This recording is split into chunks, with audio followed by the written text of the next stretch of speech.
Ao lembrar os 20 anos da chacina de 6 crianças e 2 jovens na Candelária, o Papa tocou o dedo numa ferida que está ligada a outro crime também marcante da história do Rio de Janeiro. Se liga só, eu estava na Candelária, toda a agulha de sério.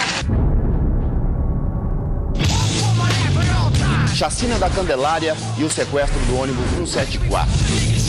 2 tragédias cariocas, um personagem em comum. Sandro do Nascimento, ainda menino de rua, sobreviveu ao massacre no centro do Rio. Já adulto, foi autor do crime transmitido ao vivo pela TV e parou o Brasil. Um show de violência, com 10 reféns na mira do revólver de Sandro por 5 horas. Vítima do sistema ou um bandido frio? Agora na Liga, o sequestro que o Brasil não esquece.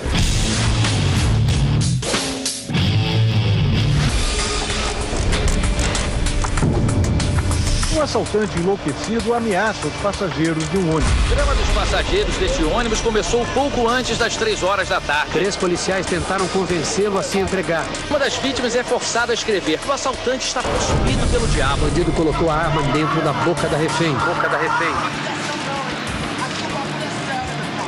Ação desastrada da polícia. E atirou.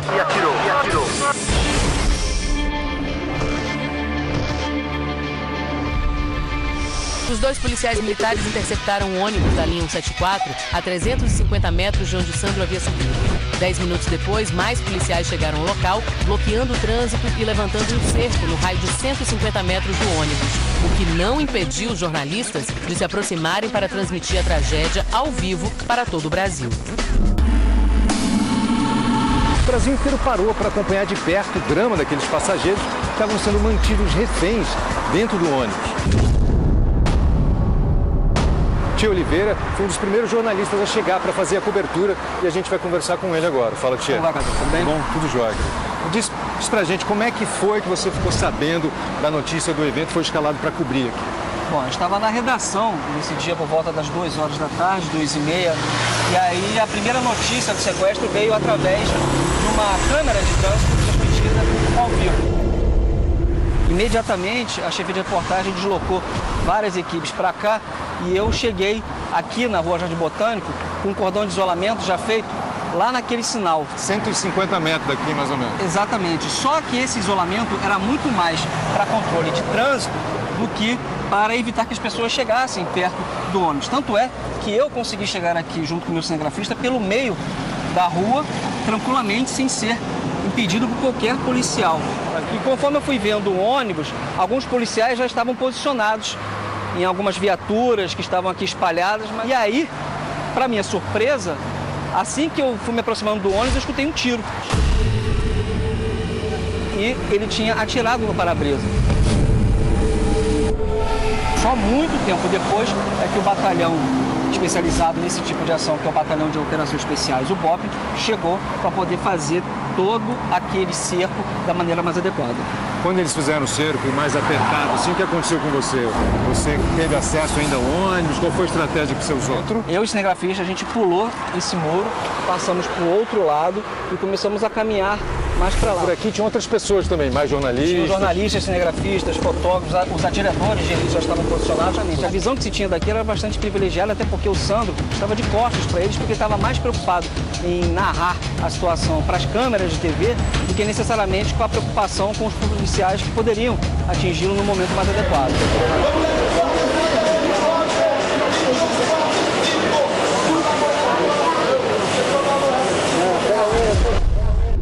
Conseguiu pular e voltar e chegar mais perto ainda do busão. Exatamente. Ninguém parou você, ninguém interrompeu. Quem tentava avançar de lá para cá já não conseguia mais, mas quem já estava aqui dentro também não saía. Nesse momento, o comandante do Batalhão de Operações Especiais da Polícia Militar tenta negociar com o assaltante. O momento é de muita tensão.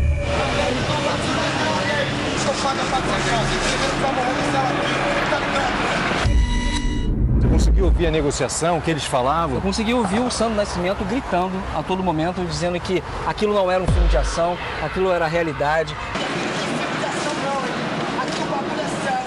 A gente ouvia os gritos das próprias vítimas, a gente ouvia o desespero de quem estava ali dentro daquele ônibus, pedindo para que aquilo ali tivesse uma solução o mais rápido possível. num determinado momento, eu disse, olha, vocês não estão acreditando? Então tá, então ela vai morrer. Eu vou contar até 100 e vou atirar.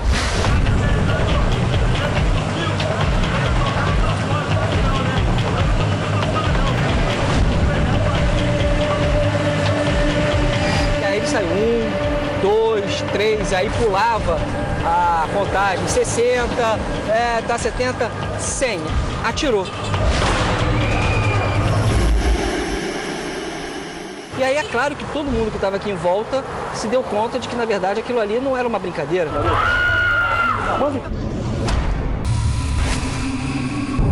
A todo momento ele também estava transitando entre o real e a ficção também, né? Ele também sabia aproveitar muito bem todo o circo que tinha sido montado. Pois é, porque essa encenação deixou muito claro que, na verdade, ele não queria, de fato, assassinar aquelas vítimas.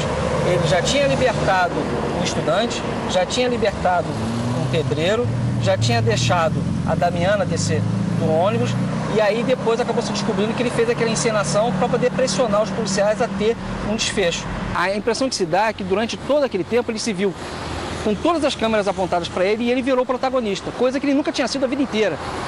Ele tinha sido sobrevivente da Candelária, tinha visto a própria mãe sendo degolada na infância e de um momento para outro ele era a estrela. Não de um filme de ação, como ele tinha dito, mas sim de um fato real, mas que, na verdade, ele acabou chamando a atenção, claro que da maneira mais trágica possível. Tá sem dor, hein? Tô com ela dentro do ônibus, hein? Vai morrer, ela é boa, ele vai tirar na outra. Ele já matou uma, tá sabendo? Já tirou em uma, vai tirar na outra agora. Esquenta aí, tá? O sequestro já durava mais de 4 horas, a luz começou a cair, como está agora, anoitecendo, e a pressão foi aumentando. A pressão e o cansaço, né? Porque tanto os policiais quanto o próprio sequestrador já não aguentava mais aquele tipo de situação e os reféns viam que a noite estava chegando e aquilo ali não tinha um desfecho. Até que, surpreendentemente, o Sandro decide descer do ônibus com a Geisa. Nesta imagem é possível ver o sequestrador Sandro do Nascimento entrando com vida dentro do carro da polícia. E aí, rapidamente, o Sandro Nascimento, que era o foco, acabou sendo colocado dentro do carro da polícia e toda a multidão também foi atrás. E aí o carro consegue se desvencilhar e sair pela rua Jorge Botano. As investigações demonstraram que o oficial do BOPE, Marcelo dos Santos, acertou de raspão o queixo de Geisa. Foram os 3 tiros que Sandro deu nas costas da professora que causaram a morte dela antes de chegar ao hospital. Os peritos do Instituto Médico Legal confirmaram que Sandro foi morto por asfixia dentro do camburão. 2 anos depois, os 3 policiais militares acusados do assassinato de Sandro foram absolvidos por um júri popular. Foram os erros cometidos nessa operação que não deveriam se repetir? Eu acho que o primeiro erro foi a questão do isolamento. Eu não poderia estar no local onde eu estava, por exemplo. As pessoas estavam muito próximas. Você, para poder ter um clima apropriado para tentar terminar com uma situação como essa, tem que ter um mínimo de tranquilidade, um mínimo de paz, até mesmo o próprio sequestrador. Até porque quem está com uma arma na mão é capaz de fazer qualquer coisa. Segundo erro, a demora em se ter um desfecho. O policial ele é treinado para neutralizar a situação, poderia ter atirado inclusive na mão dele, a ponto dele ter a arma caída no chão. Isso não foi feito.